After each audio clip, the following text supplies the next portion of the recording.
नमस्कार, मैं हूं रत्ना और आप देख रहे हैं सी न्यूज भारत। वक्त हो चुका है न्यूज बुलेटिन का। इस न्यूज बुलेटिन में हम बात करेंगे बदायूं की, जहां संदिग्ध परिस्थितियों में एक युवक के हाथ में गोली लगने की खबर सामने आई है। देखिए ये रिपोर्ट। खबर बदायूं से है, जहां संदिग्ध परिस्थितियों में एक युवक के हाथ में गोली लगने की खबर सामने आई है। परिजनों ने युवक के दोस्त पर गोली मारने का आरोप लगाया है। वहीं मौके पर पहुंची बिलसी पुलिस ने घायल को उपचार हेतु अस्पताल भेज दिया। तहरीर के आधार पर पुलिस ने मामले की जांच पड़ताल शुरू कर दी है। बताया जा रहा है कि रात के वक्त जंगल में सोते समय ये घटना घटी। पूरा मामला बिलसी थाना क्षेत्र के ओलिया गाँव का है। बदायूं से सी न्यूज संवाददाता नईम की रिपोर्ट। आगे बात होगी छिंदवाड़ा की, जहां भाजपा मंत्रियों पर कार्रवाई और इस्तीफे की मांग को लेकर कांग्रेस कार्यकर्ताओं ने जमकर प्रदर्शन किया। देखिए विस्तार से। खबर छिंदवाड़ा से है, जहां मध्य प्रदेश भाजपा मंत्रियों द्वारा भारतीय सेना के खिलाफ की गई टिप्पणी के विरोध में ब्लॉक कांग्रेस कमेटी परासिया ने रैली निकालकर अंबेडकर तिराहा में प्रदेश के मंत्रियों के इस्तीफे की मांग कर प्रदेश सरकार और मंत्रियों की विरुद्ध जमकर नारेबाजी की और मंत्रियों के पुतले दहन किए गए। इस प्रदर्शन के बाद कांग्रेस ने थाने पहुंचकर प्रदेश के राज्यपाल के नाम एसडीएम परासिया को ज्ञापन सौंपा है। दोनों मंत्री के विरुद्ध कार्रवाई कर शीघ्र मंत्रिमंडल से बर्खास्त करने की मांग की है। इस दौरान कांग्रेस का अनुसांगिक संगठन एवं कार्यकर्ता भी मुख्य रूप से उपस्थित हुआ। इतनी मदहोश हो चुकी है कि सेना के सम्मान कभी मान सम्मान भी भूल गई है। उसी के तहत एक जगदीश देवड़ा, जो आज बड़े दुख के साथ कहना पड़ रहा है कि मध्य प्रदेश का उप मुख्यमंत्री है, और वो ये कह रहा है कि देश की सेना और देश के सारे देश के नेता नरेंद्र मोदी के चरणों में नतमस्तक है। ये इतना दुर्भाग्य की बात है कि देश जो सेना देश की सेवा कर रही है, वो सेना को ये एक आदमी के चरणों में नतमस्तक कर रहे हैं। इसका हम कांग्रेस पार्टी के सभी तमाम जो साथी उपस्थित हुए हैं निंदा करते हैं, और हम शासन प्रशासन से, राष्ट्रपति से, राज्यपाल से हम मांग करते हैं कि ये ऐसे मंत्रियों को बर्खास्त करें और भारतीय जनता पार्टी को सद्बुद्धि दे। यही हम सभी से निवेदन करते हैं। धन्यवाद। छिंदवाड़ा से सी न्यूज संवाददाता ललित तिवारी की रिपोर्ट। रुक करेंगे अगली खबर की ओर, जहां बता दें कोटा में पूर्व विधायक प्रहलाद गुंजल ने सरकार पर निशाना साधा। देखिए ये खास रिपोर्ट। कोटा बूंदी लोकसभा से कांग्रेस प्रत्याशी एवं पूर्व विधायक प्रहलाद गुंजल ने सरकार पर साधा निशाना है। उन्होंने अवैध बछड़ी परिवहन पर सरकार पर साधा निशाना। पूर्व विधायक ने कहा कि मुख्यमंत्री ट्रॉली से बछड़ी निकालने वाला तो इतना बड़ा माफिया नजर आ रहा है, आपकी पुलिस उनका शिकार कर रही है।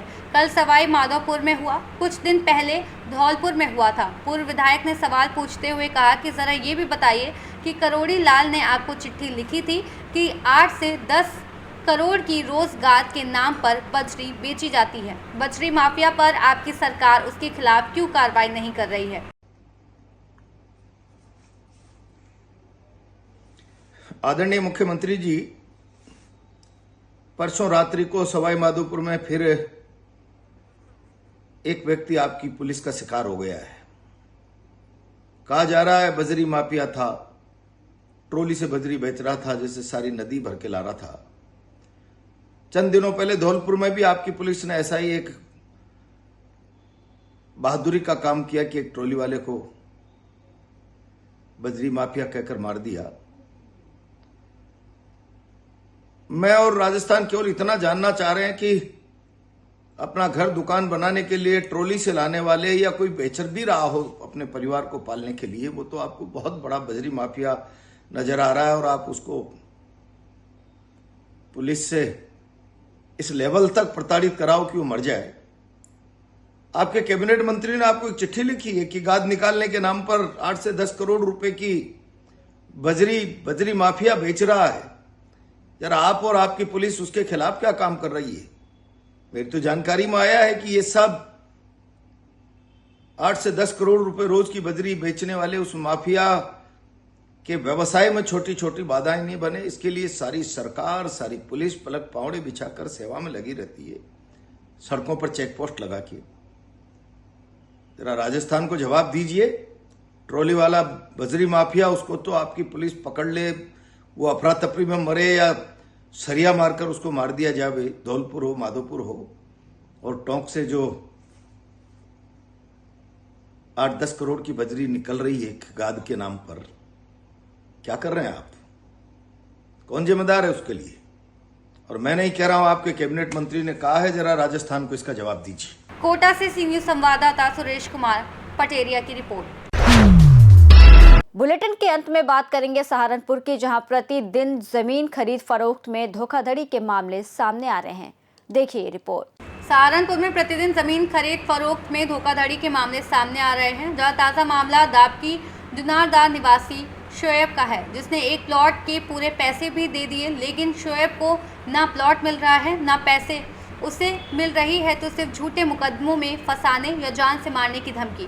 पीड़ित ने शनिवार को एसएसपी कार्यालय पहुंचकर न्याय की गुहार लगाई। दरअसल सहारनपुर के कोतवाली देहात थाना क्षेत्र के दाब की जुनारदार में पीड़ित शोएब ने गांव सैयदपुरे के निवासी तौकीर को नगद 11,55,000 रुपये एक 150 वर्ग गज के प्लॉट के लिए दिए थे, जिसमें पीड़ित को ना तो ज़मीन दी जा रही है, ना ही रुपया लौटाया जा रहा है। रुपया मांगने पर पीड़ित को झूठे केस में फंसाने की धमकी दी जा रही है। पीड़ित ने एसएसपी कार्यालय पहुंचकर तहरीर देते हुए डीलर तौकीर और ज़मीन मालिकों के विरुद्ध कार्रवाई की मांग की है। इस संबंध में पीड़ित शोएब ने क्या कुछ बताया, सुनिए। जी, क्या नाम आपका? मेरा नाम मोहम्मद शोएब है। कहाँ के रहने वाले हैं? मैं दाब की जुन्नारदार। क्या मामला है जो आपके साथ? हमारा मामला ये है, हमने मोहम्मद तौकीर सनौब तजम्मुल, ये नए गांव का रहने वाला है, सईदपुरा। इससे हमने ज़मीन खरीदी थी दाब की जुन्नारदार में। हमने इसको 3 लाख रुपए बयाने के तौर पर दे दिए थे और इसने हमको एक रसीद दी थी। इससे हमारा अच्छा ताल्लुकात था, हम इसको थोड़े थोड़े पैसे देते रहे। ये कहता रहा कि भाई बेनावा कर लेना अपना, लेकिन अब ये बेनावा नहीं कर रहा है और जो ज़मीन मालिक है और उस ज़मीन में अपना कुछ बना रहे हैं, बुनियाद खोद रहे हैं। और अगर हम कहते हैं कुछ तो हमें गाली गलौज करते हैं, हमारे साथ मारपीट की धमकी देते हैं। तो इसलिए हम आज एसएसपी साहब के पास आए थे कि इसमें कार्रवाई की जाए। अच्छा, कितनी ज़मीन है, वो कहाँ पर है? ये 150 गज का प्लॉट है और ये अबू बकर मस्जिद के पास दाब की जुन्नारदार में है।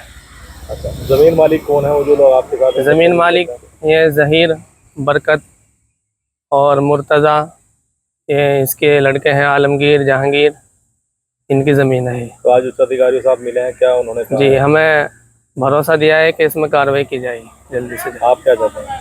हम चाहते हैं कि इसमें कार्रवाई की जाए और हमें जो हमारा हक़ है वो मिलना चाहिए। हमने पैसे दे रखे हैं, हमारी ज़मीन है। कुल कितनी रकम दी है आपने? हमने इनको 11,55,000 रुपये दे दिए हैं। सहारनपुर से सी न्यूज संवाददाता सलमान अली की रिपोर्ट। फिलहाल इस बुलेटिन में बस इतना ही। देश और दुनिया की तमाम बड़ी खबरों के लिए देखते रहिए सी न्यूज़ भारत।